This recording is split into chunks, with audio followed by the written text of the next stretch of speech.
Okay, may I get everyone to stand by these two things? So complete Hello. 2.1 and go to the last part of enzyme. Okay, where is Yifei? Oh, energy. Why is my link? So Yifei, right?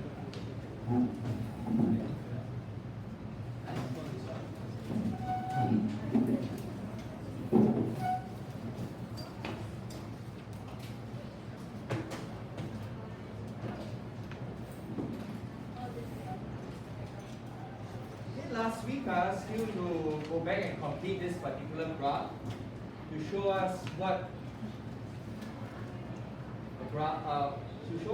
happens if an enzyme is present. Okay, you have a look at that page first. If you have not done it, it will usually take around like 10 seconds to do it. Yeah. Okay, I asked you to draw a new graph to show what it look like if an enzyme is present.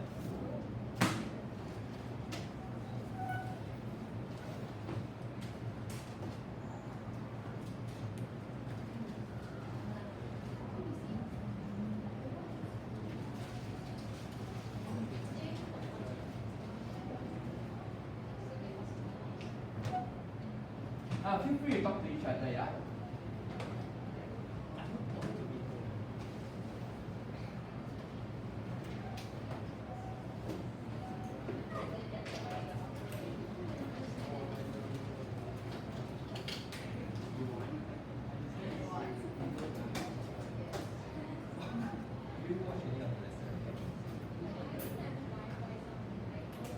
Oh, no worries, no worries. I'm just wondering if you caught up. It's been a weekend. Each week we're going to do this.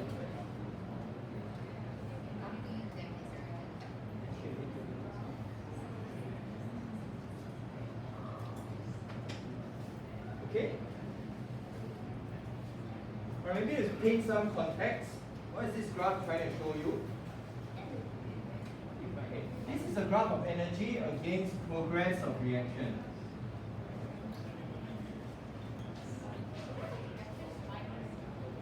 You could say it's time, but I would say this time is, I'm not too sure if you are following a strict interval. Yeah, we're just trying to depict to you that the reaction is going in this direction. Why is the direction important? In chemistry, I don't know if Mr. Low has reached the portion where a lot of chemical reactions are reversible. You know what it means by reversible? Okay, so have you seen chemical reactions whereby A plus B, rather than just an arrow that goes forward, sometimes you may see a double arrow. Okay, this means that the reaction is reversible. So, progress of reaction, think of it as we're just trying to show in biology terms that the reaction is going in one way. Right? We could very well have depicted it go another way, but think of it, this is just trying to tell you the directionality of the reaction. Okay? It's a graph of energy against progress of the reaction. And you see that it starts off with reactants, ends off with products. What they're trying to show you in this graph is that the reactants started off with a certain amount of energy in them, in their bonds. Okay? Energy is in the bonds. Yeah, energy is usually stored in the bonds. The chemistry sense of it, I also cannot elaborate too much. I think I will mango whatever Mr. Low is going to teach you. So there's energy in everything around us, and there's energy in the reactants, there's energy in the products. So here you see that the products also have a certain amount of energy. Just want to let you know that the graph may not always look like that. You may sometimes see a graph that looks like this. Okay, where the reactants starts off at a lower level, and then the product is higher. Okay? You don't have to know it for our biology, but for your chemistry side, Mr. Low will teach you how to calculate whether the product will be of a higher energy level or the reactants will be of a higher energy level. On biology side, we will just plonk this graph to you to tell you upfront whether the reactant or product has a higher or lower energy level. Okay, it doesn't matter for us. What matters for the biology context, right, is this part over here. In fact, if in chemistry terms, you may not even see this term. Do you all learn enzymes in chemistry? Okay.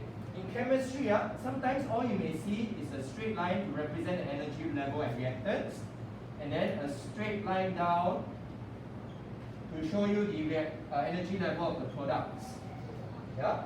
But you see in biology, sometimes you may see this term.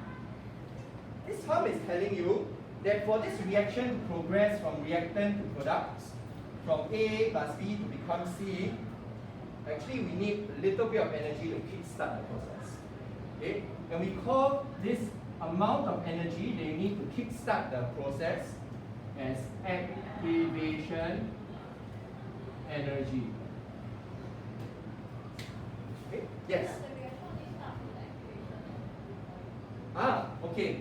Oh, same thing. Does the reaction only start from the activation energy point? I would say that that's a great question. By logic, I would assume so.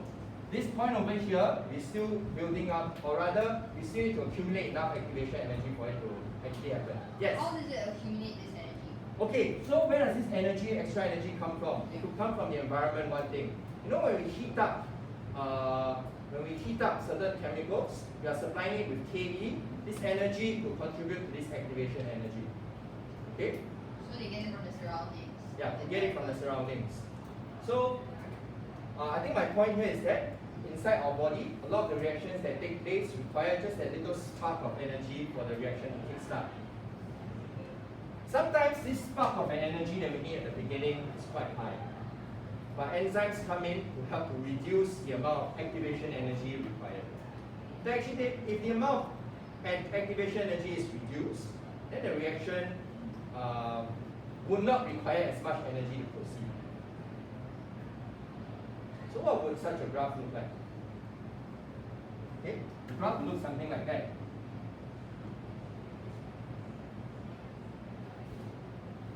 Okay, enzymes you'll often see in a lot of major textbooks or online. And enzymes reduce the activation energy required for the reaction to proceed. And Union says, isn't that what catalyst does?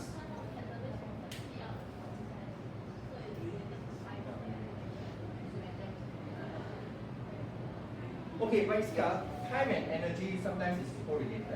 We need a certain amount of time for you to accumulate enough energy for the reaction to proceed. That's why I say look at this as the progress of the reaction rather than so much as the time per se. Yeah, the progress, just the directionality of the reaction. Okay, not the time. If I really work out the time, I don't think it will look exactly like that. Yeah. Okay, so enzymes reduce the activation energy. Where's the activation energy? It is this hum. Okay, this hum over here is the activation energy. Yes? What's that word? Reduce the activation energy required for the reaction to proceed.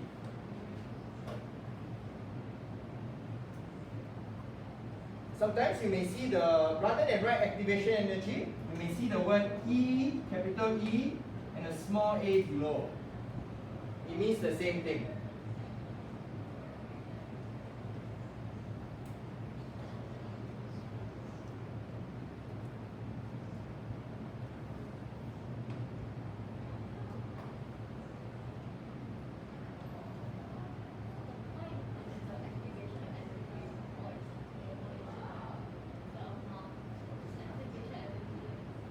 Is activation energy a point, or is it the amount of energy required for the reaction to kickstart? It is the amount of energy. So I would say from here to here, we need to take A minus B, A minus B to find out the amount of energy required to kickstart the reaction. Okay.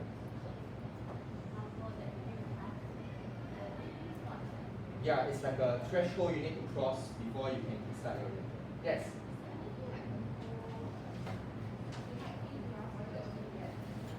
Is the energy the whole height of the graph? No, it is just from the amount of energy at the reactants to the amount of energy required for the reaction to proceed. So you have to take the amount of energy over here minus that of the reactants, then you can find the amount of energy required. You ask your question again. Maybe I didn't quite understand. Oh, why do we take this part minus this part? Oh, why is it not from here to here? Is it? Okay, because the reactants start off with a certain amount of energy already. Yeah. So the reactants itself has a certain amount of energy. We just need this much more for the reaction to start. Yeah.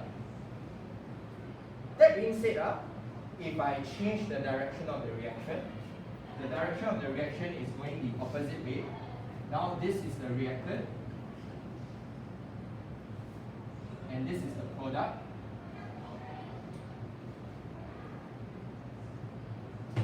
Then the activation energy that you require will be different.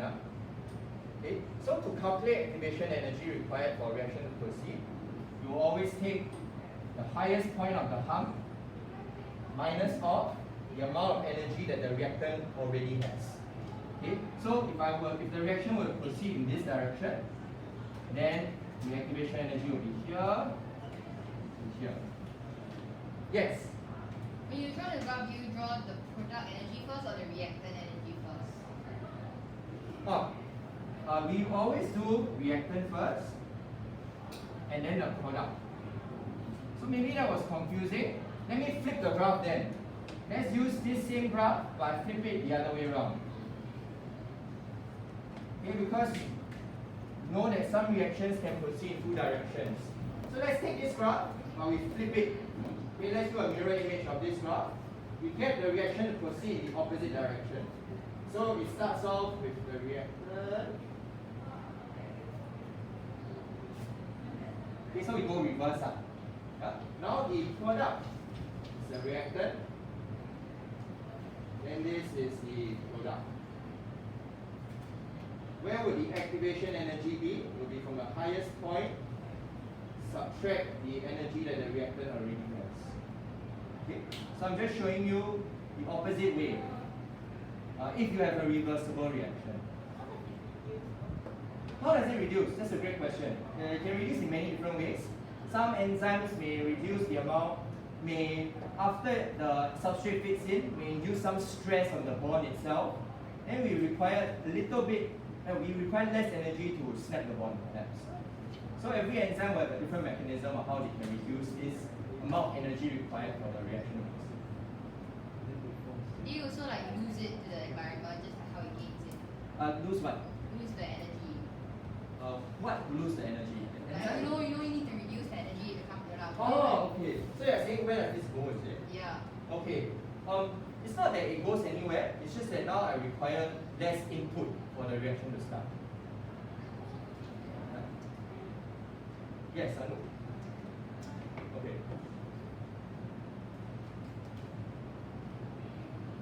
Yeah. So that is on. You often see this sentence in textbooks. This graph is simply trying to put into pictorial form what this is saying in words. Yeah. So then, like, does the reaction complete with the energy above the very point where it reaches like the product like level, or is it like flat line with then the reaction? Oh, like are you saying once it reaches here actually it complete already? Yeah, is it complete like that, or is it like? Or if you continue on like me, is it? Yeah, we say once it reaches here it's complete. Yeah. I think I just extended it out. Yes. What about the energy level of the enzyme? Oh, what about it? Like, does it also like increase and decrease and decrease? Okay, so one thing about enzymes is that they are not part of the reaction per se. They will not change at the end of the reaction. So actually their energy level doesn't change. So it just remains constant. Correct, it Only remains the one same. is the product reactor that changes. Correct. Okay, good. It doesn't care it's energy. Oh, Okay, so the implication is that you're saying that the enzyme has certain amount of energy, that's why it can help to reduce the activation. Not necessarily. As I said, it could be that when the substrate fits in, there could be some induced stress just from fitting inside there, and then because of that, you require less energy to use that. It's not that the enzyme is energy. Or you can look at it from another perspective. You know, when we heat up enzymes, right, then they also will pick up kinetic energy of their own. They could transfer the energy to the substrate. And that's why when we increase the amount of heat energy, thermal energy in the system, the rate of reaction will also increase. Okay, Mr. Don. Yes. So you see this uncatalyzed reaction is the environment that's digesting the reactant, is it? Not that the environment is digesting. Then how does this happen? What is digesting this? Sorry? What is digesting it then? Okay, so here's the issue. The reality is that a lot of reactions require a certain amount of activation energy to proceed, right? Yeah. And actually, this amount of energy that's required, if we were to, let's say, just swallow carbohydrates into our stomach, no enzymes involved, chances are the carbohydrate may not gain enough energy to break down at all. So, yes, your question is, will it still break down? Is that the question? Yeah. How does it break down? Like who is the one that starts the Okay, so in the context, at least in our body system, where, okay, if you want to break things down, technically we need to supply energy, right? Exactly. One way to supply energy is to heat things up. But if you were to heat up your body to a certain temperature, all your proteins will denature. So that's the problem we have. Because we cannot possibly do that, a lot of biological reactions that take place in our body cannot take place without enzymes. So this is not possible then? Yeah, so what this is showing you is that we require this much energy for the reaction to actually proceed. But this reaction won't happen. But it won't happen in our body because actually there's not enough energy from the environment for it to actually happen. That's why we really need enzymes to come in. Theoretical graph, it's not an actual graph that Right. can happen. So this graph over here, in a sense, is theoretical. It's telling you how much energy it actually needs. But if you were to just throw the starch into your stomach, it's not going to digest. It's not going to gain enough energy from the environment. A lot of biological reactions in our body require enzymes to even start. So this takes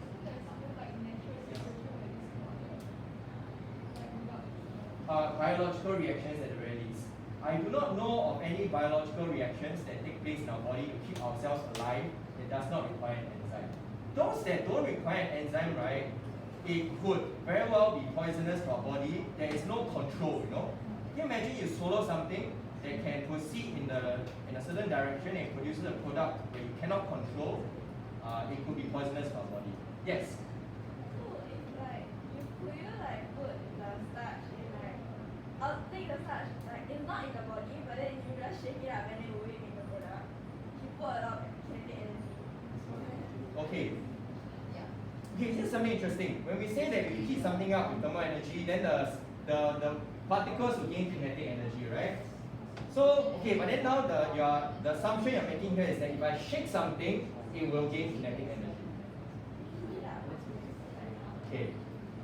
Actually, if you shake something hard enough, I don't think you shake it hard enough such that you will transfer the kinetic energy to individual particles. But if you heat it up, let's say you heat it up, it could be that you break it down first. Yeah, you break it down first, then you swallow it. That's okay. Yeah. Yes. So we talk about how the enzyme reduces activation energy, but what is so special about it that helps it reduce the activation energy required? As I was saying, different enzymes could have different mechanisms to reduce activation energy. Some enzymes could be inducing stress onto the bond of the whatever substrate is, and by inducing that stress requires a little less energy to snap it, for example. So different enzymes have different ways. It's not like a general one. It's not necessarily a general. So all we need to know is just that like lesser energy. They can reduce. Yeah. Yes. Wait, so the reaction can happen even if there's no enzyme? Right. The reaction can happen without an enzyme. However, in real life in our body, that hump over there to overcome it, it's not possible to overcome it naturally. We require enzymes. But you know what's the good thing about having enzymes therefore? It gives your body control over what reactions you want to actually happen. If we want this reaction to happen, our body can just produce the enzyme. If we don't want it to happen, we can make our body stop producing an enzyme. So enzymes give us fine control over what reactions take place in our body. Yes?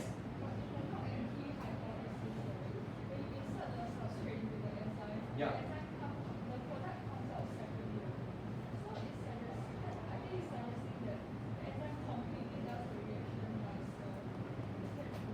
Oh, no. The enzyme does not do the reaction by itself. It I would say, at best, provides the most ideal conditions for the reaction to proceed. So the enzyme doesn't necessarily. Okay? You are saying that the enzyme is the one that causes the reaction. Oh no, no. The reaction can occur without an enzyme, but the enzyme helps to make it faster.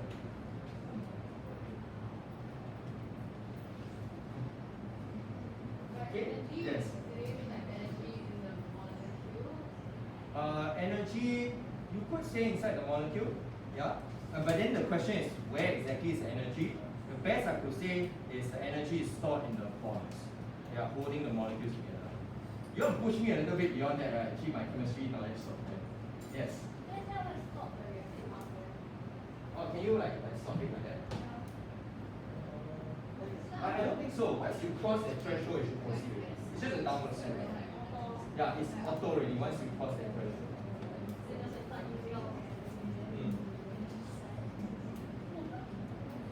Yeah, have you understood the thing only, right? Yeah. Yes?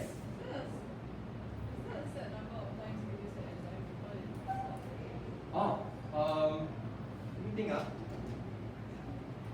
Not that I know of. In most sources, people describe enzymes as reusable. Sorry? Okay, why keep secreting enzymes therefore? Right? Why do I keep secreting pepsin in our stomach? No, actually we don't. Sorry. We don't always secrete. You know that okay, let me take that back. Do you know that our body can control the amount we secrete? And if our body is not using the enzyme anymore, we actually break the enzymes down. Because we don't want the enzymes to carry out a reaction that we don't want happening. Oh, okay. So what breaks down the enzyme? Right. So sometimes we require another enzyme to break down the enzyme. So then what breaks down the enzyme, right? Okay. Which one?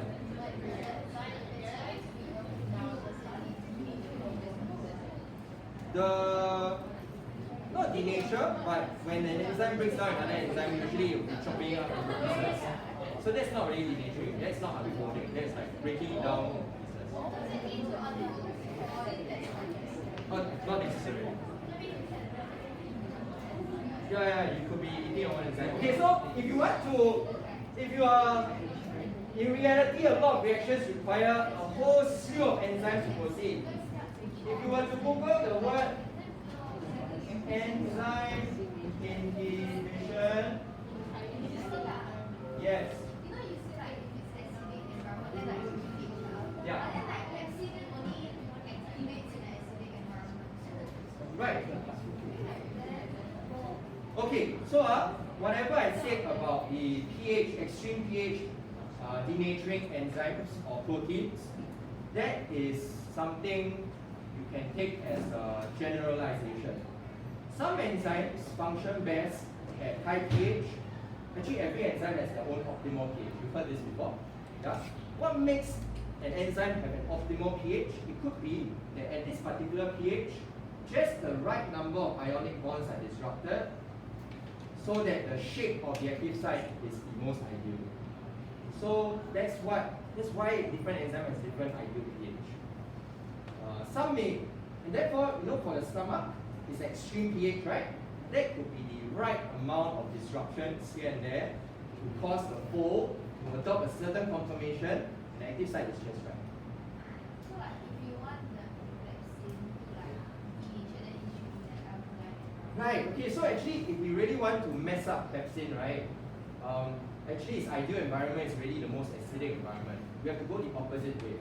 So that the bonds that are supposed to form, I wouldn't say go to the opposite extreme, but there's definitely a pH where it will cause the certain ionic bonds to form and not form, and then active site won't be its most ideal. Yes?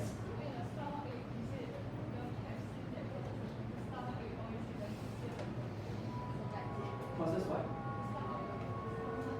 Oh, stomach ache. What is a stomach ache, is it?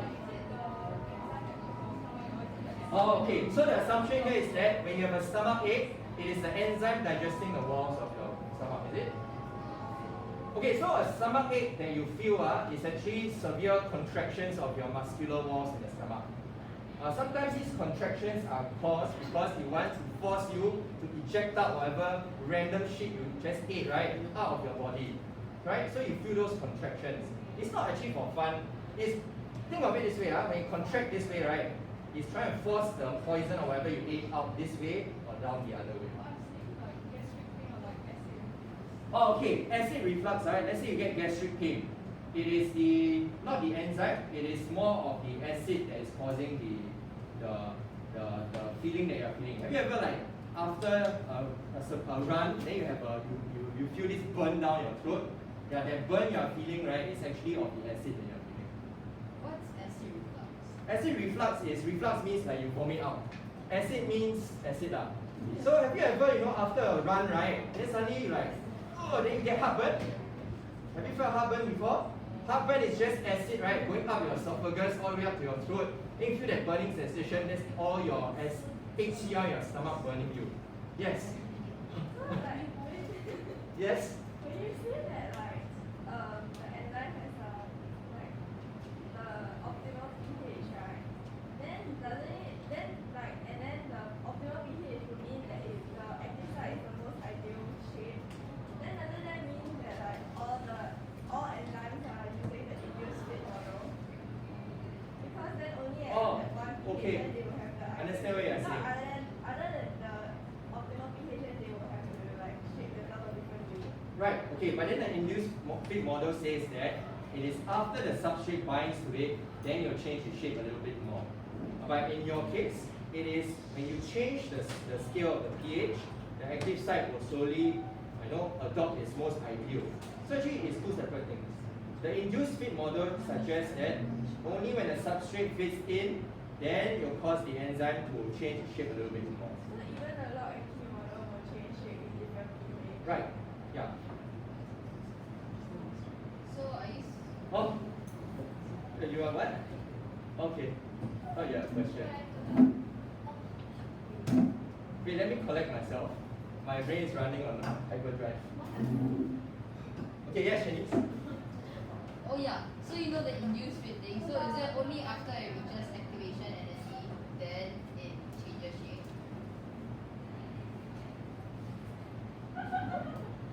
After it reaches activation energy, then it changes shape. Yeah. Okay, I'm not going to smoke you. I've never thought about this before. I don't know. What? Yeah, I don't know. Maybe you can Google that. I really don't know. Yes. No, enzymes don't come with their activation energy. Activation energy is the energy required for the reactants to go into the reaction to become the products. To say that an enzyme has its own activation energy implies that the enzyme can participate in a reaction to transform into something else.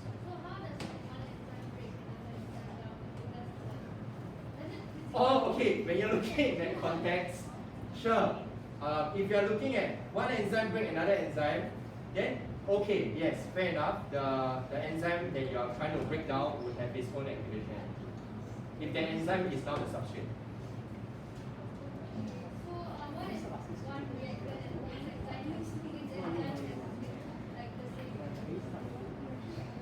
What if the reactor and the enzyme has the same activation energy? But it's irrelevant for the enzyme that is catalyzing the reaction. Yeah, it's not relevant. It's not relevant. What's more important is the substrate's reaction activation. Yes. What's the energy level of the enzyme? I active site have energy? Like more energy. Like can different parts of the enzyme have more energy and less energy? Or like does it, is it the entire molecule? Oh, I think when you look at energy of an enzyme, okay, if you want to ask, the enzyme as a protein, does it have activation energy? Then I think it depends on what bond are you trying to break. If the enzyme is only going to snap one of this particular bond, then we will focus on the amount of activation energy required to break that bond. If you want to say collectively the activation energy of every part, every bond in the enzyme, you are suggesting that this enzyme is trying to break every single bond. But usually enzymes will break or form one bond. That's not clear again. Yes.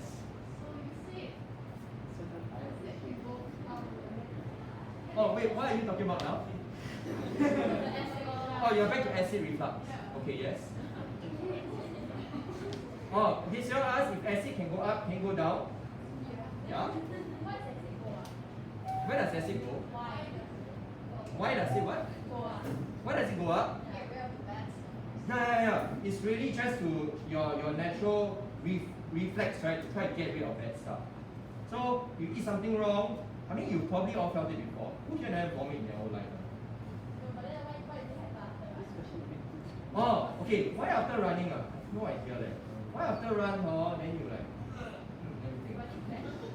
I think it's only if you run like and like longer distance. Yeah. Maybe you don't run that much, then you run a lot, then you have such. As a runner, what would you say? Because Yeah. when I vomit after running, right, it's usually because my throat becomes so dry, right? Then I have a gag reflex, right? Then everything comes out. Yeah. This one I'm not too sure.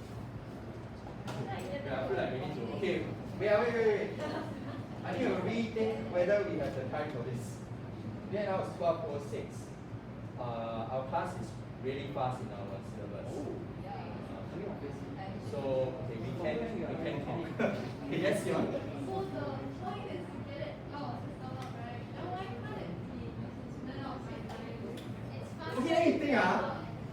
If the bad stuff is in your stomach right now, does it make more sense to force it through the many meters of intestine to shit out, or to vomit out immediately? Right? To vomit out, right? Okay, but let's say the bad stuff, right, your body only detects it somewhere in the intestines, right? It makes more sense to shit it out in diarrhea. Yeah? So your body is choosing what's the fastest way to eject the stuff. I don't know why we're at this part. Okay, Zoe has not asked a lot of questions yet. We'll go to Zoe once. Yes, Zoe? You found out the answer to my question. Active site, is it? Yeah. I went to Google online. And if you were to Google whether an enzyme has multiple active sites, you would come across this word called allosteric sites.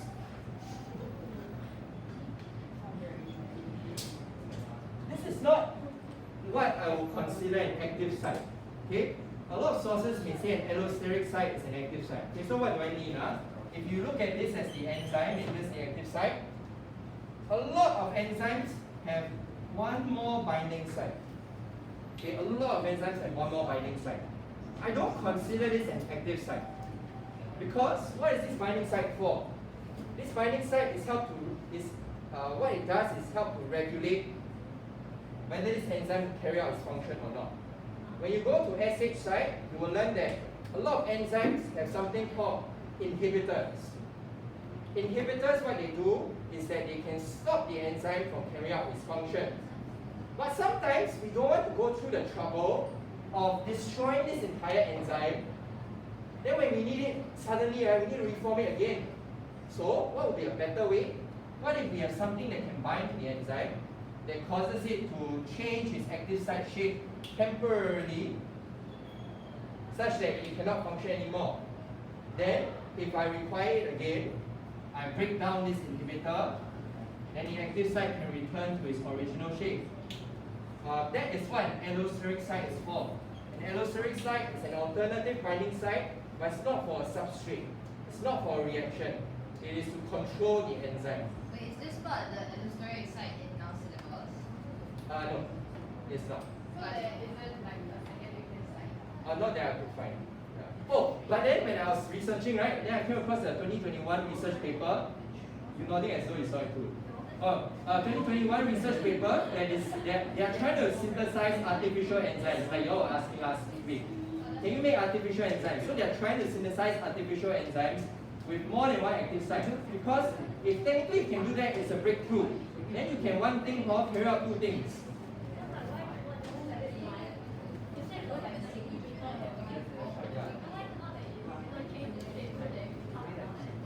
Oh, that's a good question. I don't know. Actually, that's quite good, right? Why create two active sites when I can just maybe you just stumble across a way to fix this issue. Can I take one last question? Okay, maybe. Okay, you see, you take a break here, okay? Nicole, yes?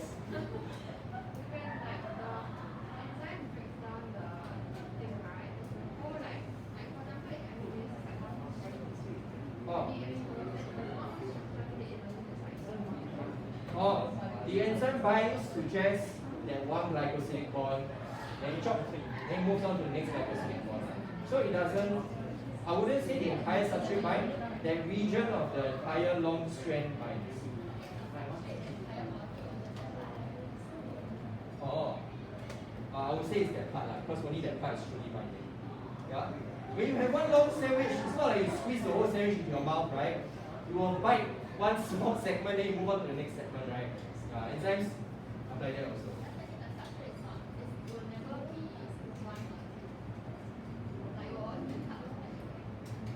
I wouldn't say always lah. I say in this context, therefore it's just that part. Yeah, but there are other substrates that can fit inside the active site fully.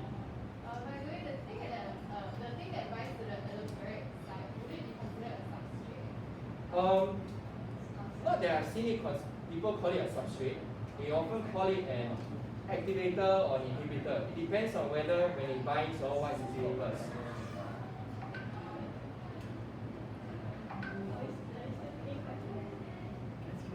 Yeah, I feel like I have 15 minutes left. Actually, I've got a break because we're going to have some a game to understand how inhibitors work. But 15 minutes is not enough. So we will, I've time next week. Yes, Yati? You're just angry that you cannot play the game. Oh, no, I don't be angry. We really have time next week. Like other classes next week, they are still trying to complete what we completed in the previous lesson. Yeah? So, oh yeah, so in this 15 minutes left, right, it's not enough to this. I actually needed like a good 45 minutes. Hey, do you know that when like teachers teach this part, right, normally it's like 5 minutes and then we move on. Okay. Sorry? Sandor? Right, Sandor, correct. Okay, reframe my mindset. I just now I was having lunch with Mr. Wang, then I was like, Mr. Wang was like, does O2 ask you a lot of questions? Then he say, no, I ask you who asks a lot of questions in your class? Then he say, oh, it depends. Then he suspects that the topic now is too easy, so you're not asking questions. Is that true?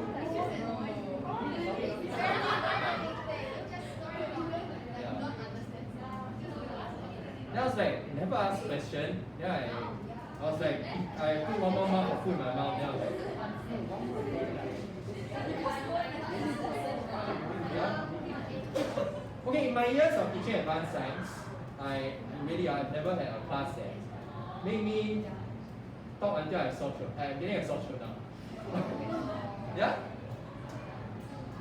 Yes. Okay, yes, Julian.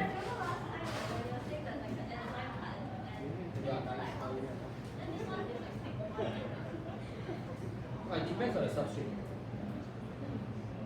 Yes? Like the body's reaction to like non-consumption of caffeine, would it like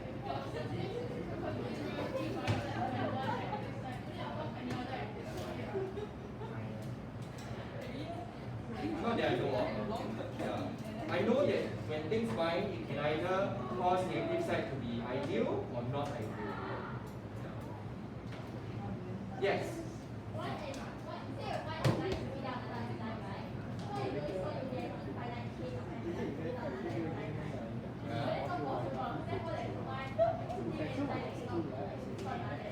Supreme enzyme. Okay, so therefore, you cannot assume that in a chain of reactions, there will always be one enzyme breaking down another enzyme.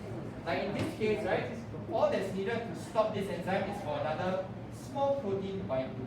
Sometimes the thing that binds here need not be a protein or an enzyme at all. It could be just one ion bind off and cause the whole thing to change shape. So to stop an enzyme, you don't require a bigger villain. Yeah? Sometimes all it takes is find its Achilles heel, then just whack one ion and then after it's not already.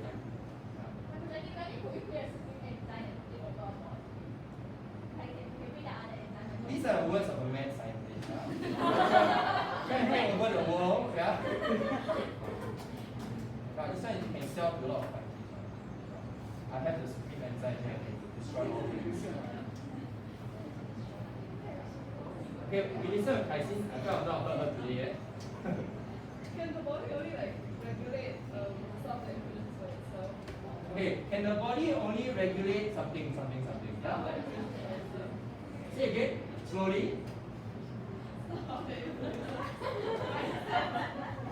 I mean, do you catch that? Okay, so stop. Oh, can the body only regulate the stuff that it produces by itself? As opposed to?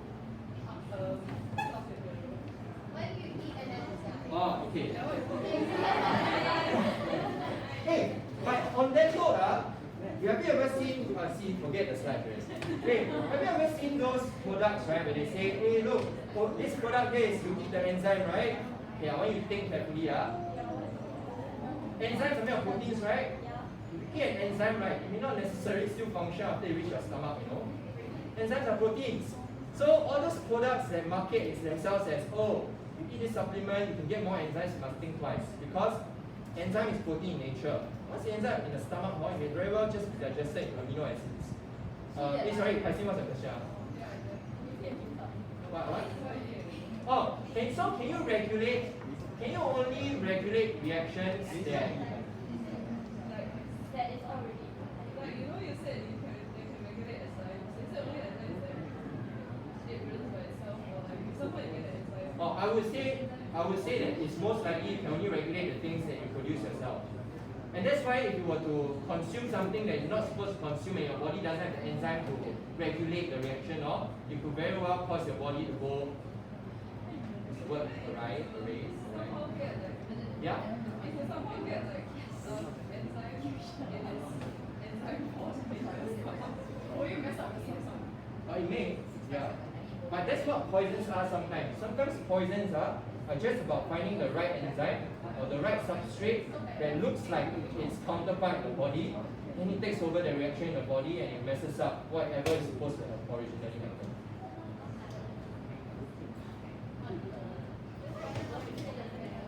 What's the most important enzyme? I wouldn't say that's the most important one. All of them will count.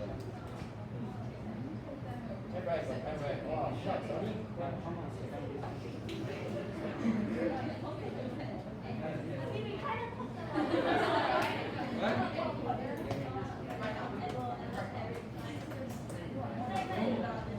Oh, yeah. Can you believe it? I sat there counting 150 weeks to put inside each box. Yeah? Putting the thing that bonds to the allosteric side to like stop the enzyme from working. Could you take another enzyme to like break down the enzyme that is currently breaking down something else? Yeah, there are many ways to stop an enzyme. One way is that you have something that binds to the allosteric side. Another way is to break down the enzyme with another enzyme. Another way. Really stop the reaction because the reaction might already some part of it will already have been made. Some parts may have already proceeded, but we look in the grand scheme of things. Often there isn't just one substrate. There are many substrates present. Another way to stop our enzymes is to go straight to the genes. We know that our DNA has a genetic code, and this genetic code decides what kind of proteins are produced. Right, so we can regulate reactions sometimes by going straight to the genes. We package the parts of the genes that we don't want to be created, make it inaccessible to the body. Then the enzyme just won't be created anymore. I feel like it. Okay, so we have around 10 more minutes of lessons. Perhaps we can do actually one thing. Allosteric activation. Okay, since we are on the topic about enzymes, let's look at this particular first question in CA 2.2. Okay, look at this one over here. I want everyone to think. Okay, no, you're always thinking. Okay, you downloaded your OneNote yet? To you, which biomolecule A, B, C, or D is the substrate?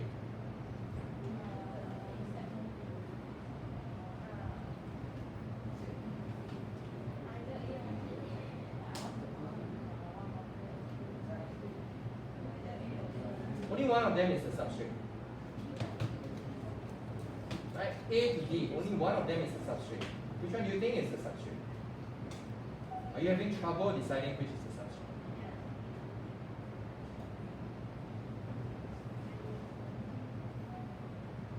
I think, right? Yes.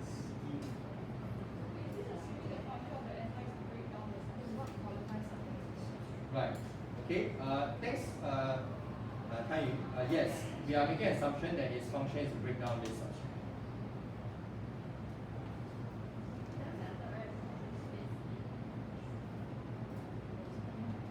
All of them. All of them.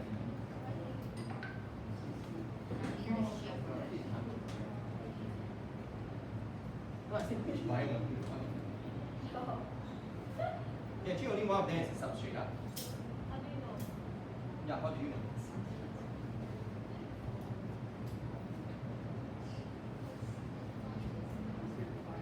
Have you decided? Okay, go and circle the one that you think is a substrate. Jot down some bullet points on why you think it might be. Then we have a quick discussion. Circle details.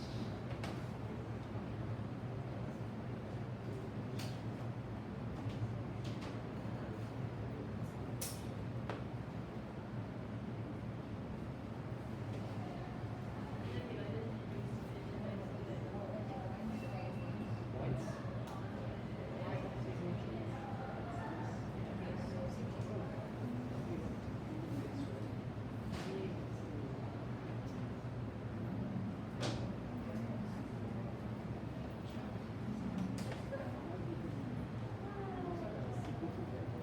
Okay, which do you think is the substrate? D. Okay, who says A? Who says D? Why A? Anyone has a good reason why A might be the substrate? Taro, you chose A? No, you chose A again? No, you chose A. Isabel, why did you choose A?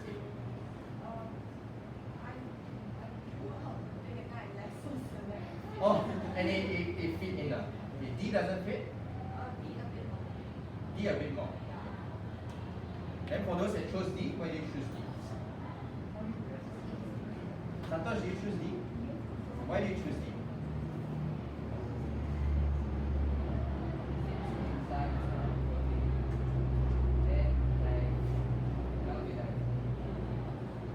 Cannot be what?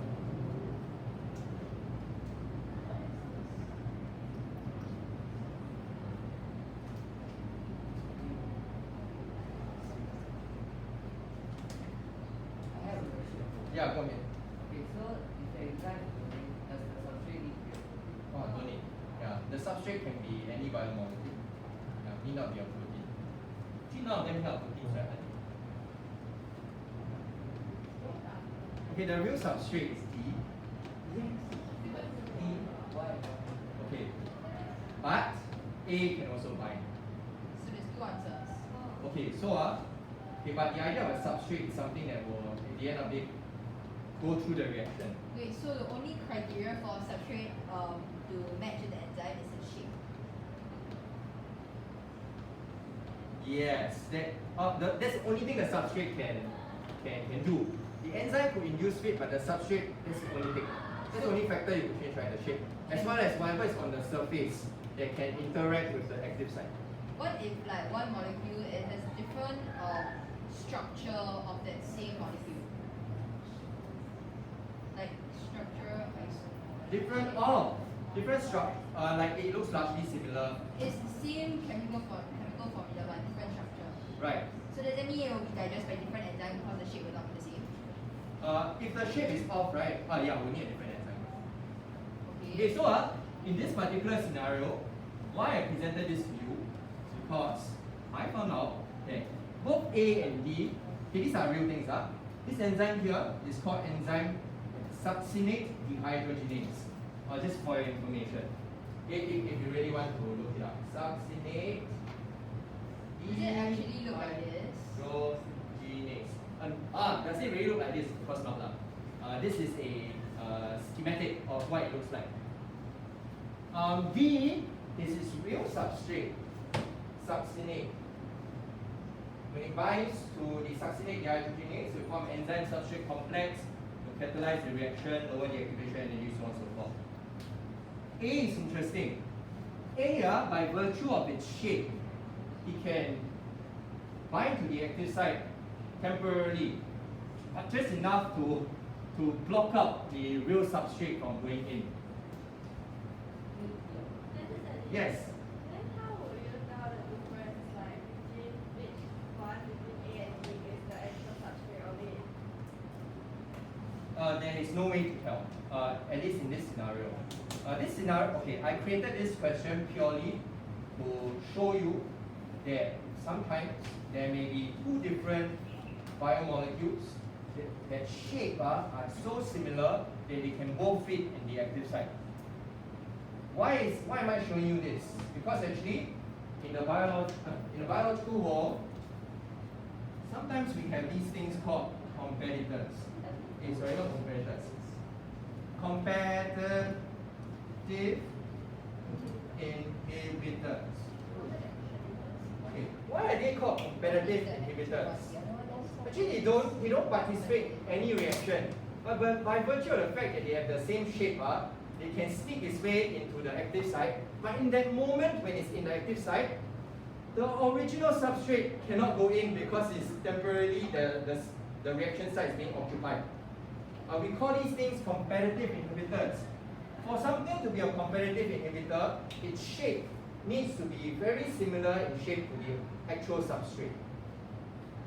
What would be a good analogy? I feel like I don't need an analogy. Yeah?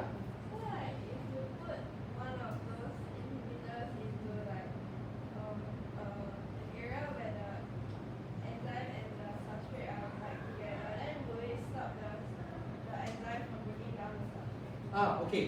It will not stop, but your probability of the substrate binding to the enzyme is now lower. Right? Just because we have this extra fella, this third wheel, that looks the same and could sneak its way through. But then therefore how can you resolve this issue? Let's say in this pool of liquid, I have one enzyme, and I have one competitive inhibitor, and I have one substrate. If I want to reduce the chances that the competitive inhibitor will bind to the active site, what could I do? I could add more enzymes, right? That will reduce the probability that the competitive inhibitor will bind to the active site. Is there anything else I could change to reduce the probability of the competitive inhibitor binding to the active site? Make an enzyme. Okay, sure. You could perhaps break down the inhibitor, then you remove the problem altogether.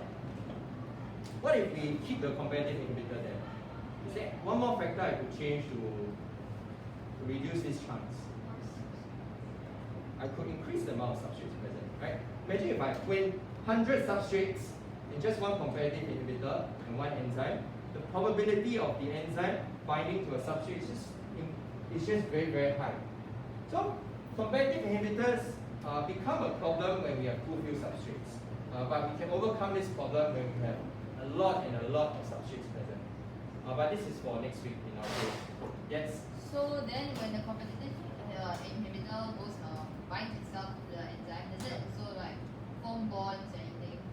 Okay. This one I would say the bonds that form, right, it's not ideal, and it won't be as comprehensive or or to the point of the substrate. So it is a temporary just bump in. It may have some interactions, but it will leave. So it cannot be digested. It will not. It just almost looks the same. It has some points that could interact, but it's stay over there. It's very temporary. So it will be ejected out. Yeah, but in that moment when it's inside, the original substrate cannot go in. So Right? it makes a significant impact in the ratio of the competitive inhibitors to the Right. Okay. So the proportion of competitive inhibitor and substrate present will affect how fast the reaction will proceed. Yes. Yishui? Yeah.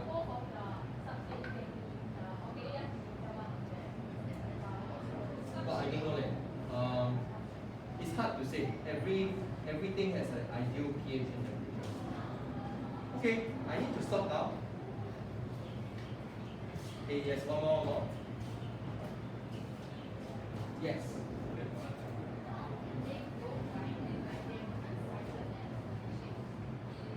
Are you referring to this scenario? When there different sizes and shape? The shape is quite similar. Oh, you're talking about bond angles, ah?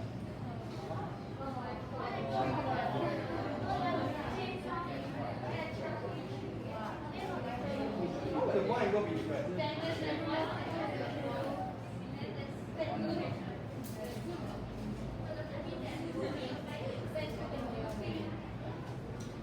Okay, actually good question. I don't know if this is induced state or log yeah.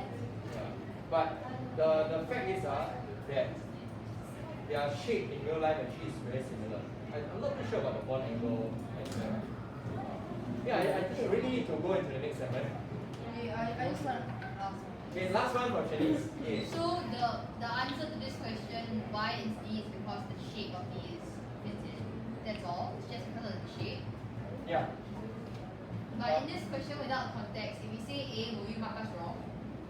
No. Actually, this question there's no right or wrong per se. It is to spark this conversation that in real life there can be other biomolecules that have a very similar shape and therefore can occupy the active site temporarily. Okay, thanks. Alright, we will stop here. Okay, I will now pass the time on to our class chats.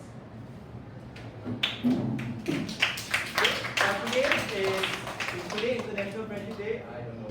Okay, so today we're going to play some games together.